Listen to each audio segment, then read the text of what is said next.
Watching the Highlight Zone with WANE 15 Sports Director Glenn Marini. Local sports coverage you can count on.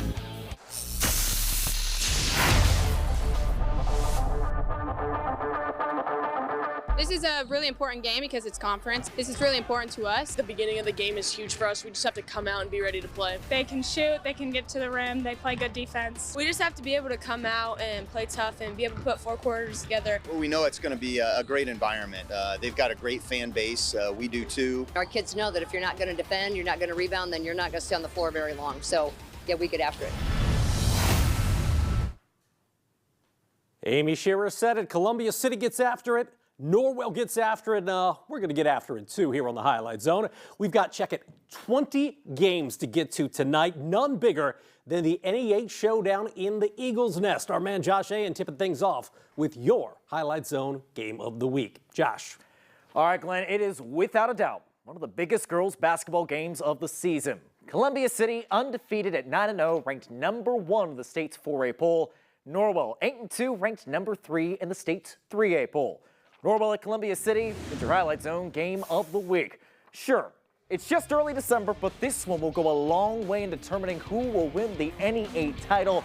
Now, these past few meetings, Norwell has been plagued by some slow starts. That's not the case on Friday, as Mackenzie Feast is feeling it early. First quarter, it's Feast. With back-to-back triples, she finishes with a team-high 18, as Norwell up by 5 after 1. Columbia City, though, starting to heat up. It's Molly Baker with 2 of her team-high 15, but just before the end of the half, how about Vanessa Rossworm dialing from distance? That puts Norwell up 22-19 at the break, and oh, baby, we're just getting started. How about Addie Baxter? The Butler commits to put Columbia City in front, and then it's Anissa Tonko blowing the roof off the gym with that 3. Columbia City up by 2, heading into the 4th. Let's go to the final stretch as Baxter gets 1 plus the foul. She finishes with a baker's dozen, but this Norwell team would have one last punch in them. Kennedy filling up the bucket for 2 of her 14. That cuts it down to a 1-point game, but it's Dakota Hubble. Only points of the night, 2 coming at the free throw line. That puts Norwell in front for good, and down goes #1. Norwell pulls off the stunner, winning 45-44 at Columbia City. This team is the most together team I've ever played with. We just came, we were ready to play. Dakota stepped up big, everyone stepped up big, and we executed well. I was shaking so bad. I didn't really realize I had to go to the line until I was there, and then I realized, and then I just want to get it done for the team.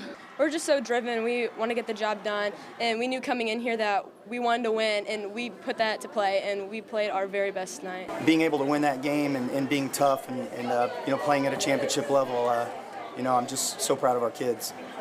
Next up, Norwell hosts Woodland on Tuesday. Columbia City, meanwhile, is at Warsaw that night. The Eagles get back to conference play next Saturday against East Noble. Glenn, take it away. Okay, speaking of East Noble, at the Big Blue Pit, the Knights hosting Belmont. Braves coming in 7-2, East Noble 8-2. First quarter action, it's Belmont's Bell Laurent with the 3, and Belmont up 5-2 in the early going. East Noble trying to counter. Watch Addison Deming with a nice lay-in right there with the left hand. That cuts it to a 1-point deficit for the Knights, but Bell would ring another one home. Miss Laurent knocking it down as Belmont goes into the Big Blue Pit, comes away with a 48-30 win. DeKalb a little streaky this season. The Barons won their first 5 games, then dropped the next 4 before beating Concordia this past Tuesday. DeKalb hosting Leo. This was a good one. Third quarter, Abby Harris for DeKalb with the bucket, and it's a 5-point Barons lead. Leo, though, trying to counter, and they do in the form of Kayla Adams. She gets the bucket there, and it's now just a 3-point game. Later in the third, you're going to see DeKalb's Sam Slavin get the bucket. This one back and forth all night long. It goes to double overtime, and Leo with a big NE8 win on the road, 47-46 in double OT. Final stop in the NE8, we got New Haven at Huntington North. The Vikings won 19 games last season, and they showed some of their skill in this one. The pilfer and the pair from Gracie Fields in the first quarter to get the Vikings on the board. Then it's Grace Michael down low for Huntington as the Vikings now up by 6. You'll see Hannah Goodrich bury a 3 for New Haven. but it was Huntington North's night at North Arena, 56-24 over New Haven. In the SAC, Northrop coming in atop the conference standings at 3-0 in league play. Lures 1-0 in the SAC. And we pick it up in the third quarter. Addie Shank, the senior, and one. Lures up by 4 and feeling good, but Katie Jackson not having any of it. Later in the third, it's Swin Jackson. Good to see her healthy. She lays it in. And then Lexi Castater for the lead. It drops, and Northrop now up 40-31 after 3. Just a 1-point ball game. In the fourth, Castater, 3 of her game-high 20. Destiny Craig had 16 as well, as Northrop comes from behind to beat Lures 65-50. I think we've gotten a lot closer, and we just play more as a team and more with energy. We always pick each other up, and it makes us play better. Definitely just playing together and playing with energy and just playing as a team. It gives us a lot of confidence that we can come out here, and if one game is off for each other, we always pick each other up, and we're always there for each other to play as a team. You know, we came out here, played hard as a team, and we just came out here and got the business done. Snyder 9-1 overall, 2-0 in conference. The 5th-ranked Panthers at WANE. Big Reg got them ready.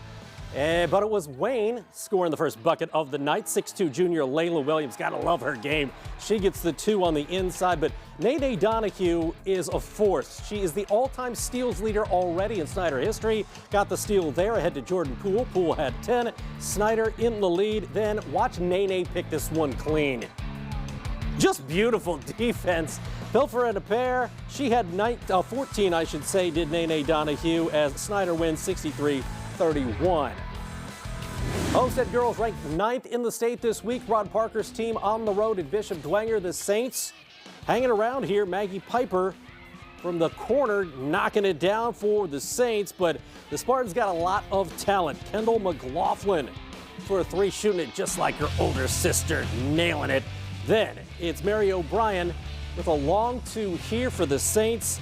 However, too much talent on that Homestead roster. Maya Epps, the super sophomore, she is going to be a force throughout the next 3 years as Homestead wins at Dwenger 60-24.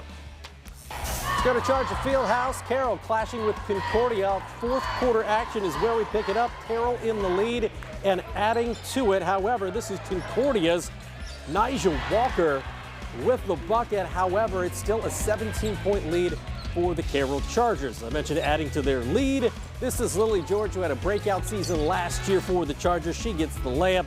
Lead now at 19.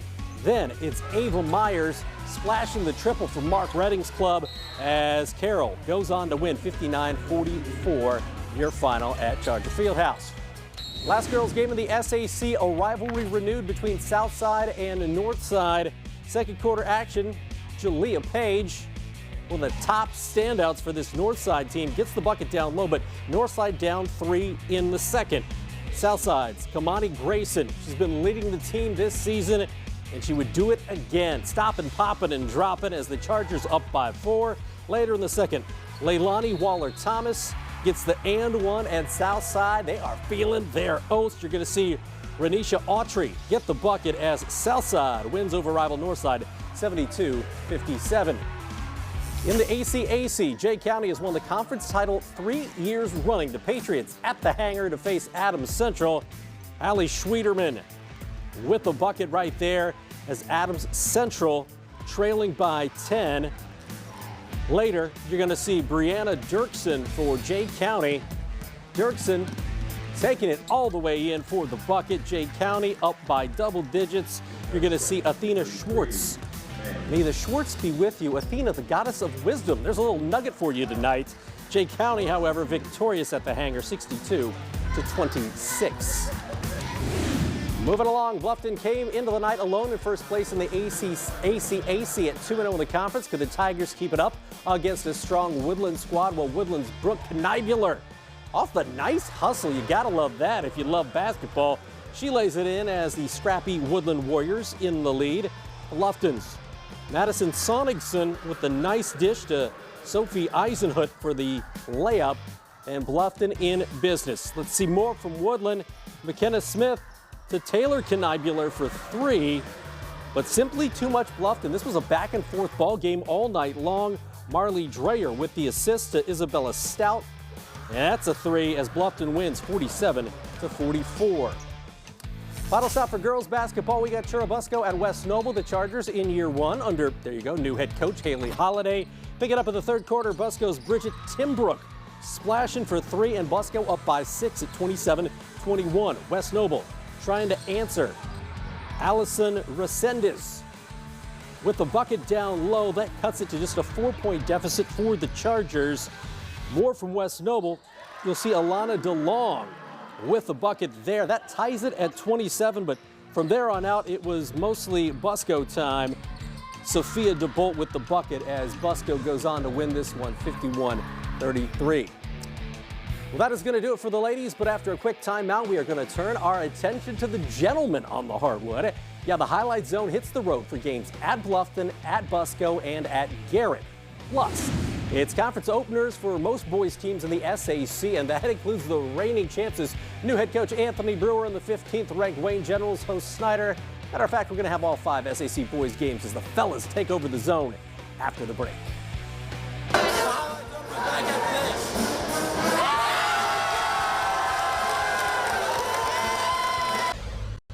We're Wayne High School, Home of the Generals. welcome back to the highlight zone. Let's get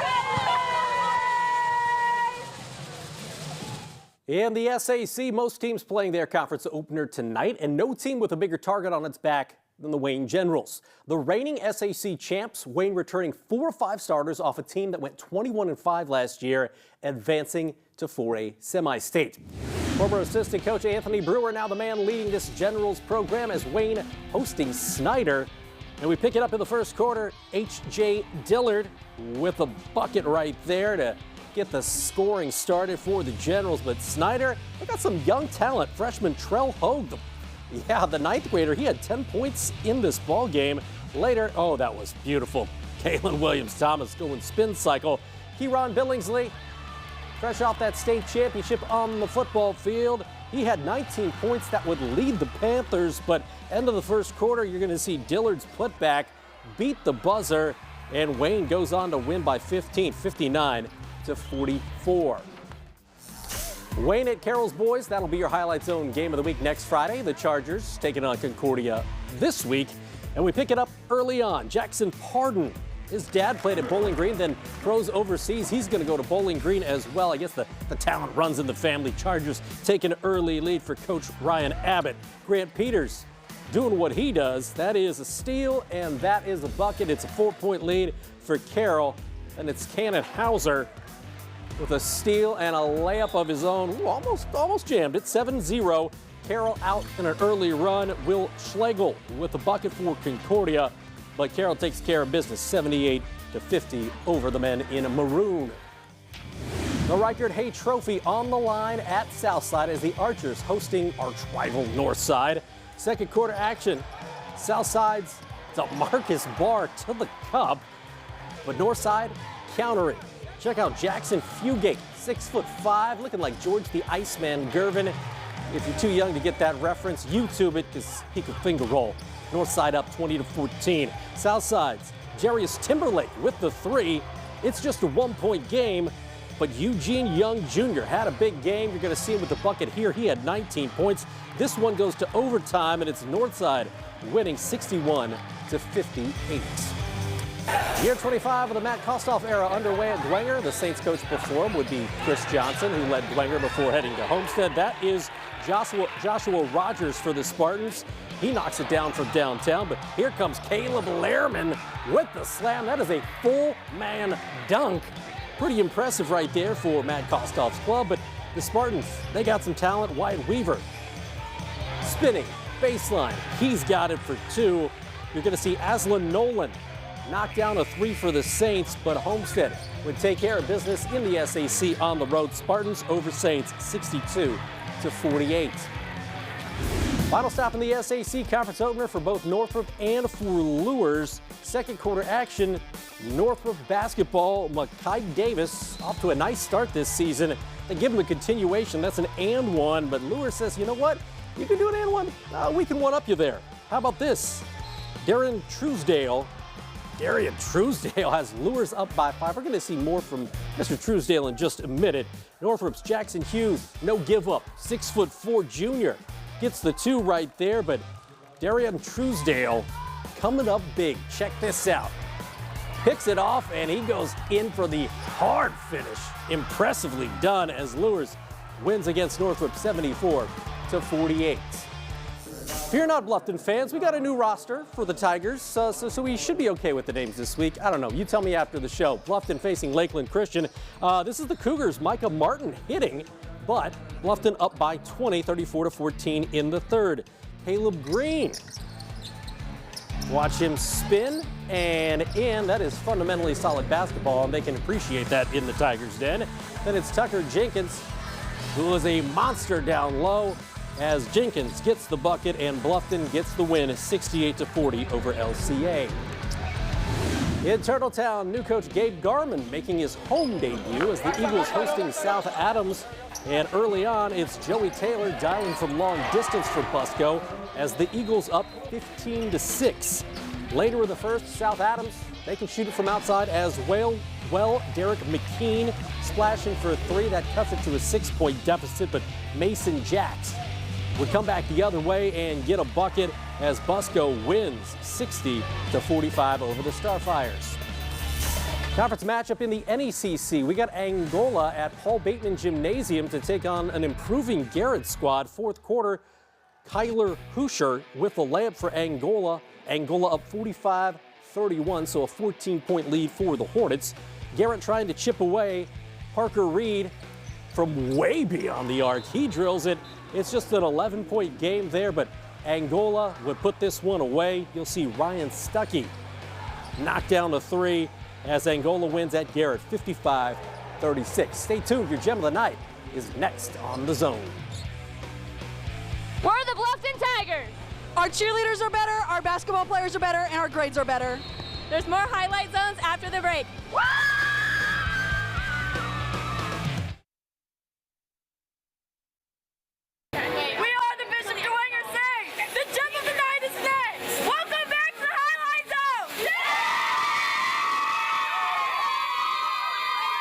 Hey, last Friday we tipped off the first all-basketball edition of the Highlight Zone with Black Hawk winning a barn burner. Kellen Pickett, his dunk helping the Braves beat New Haven as the 2A state champs, winning in overtime with Pickett picked for the Highlight Zone's highest honor.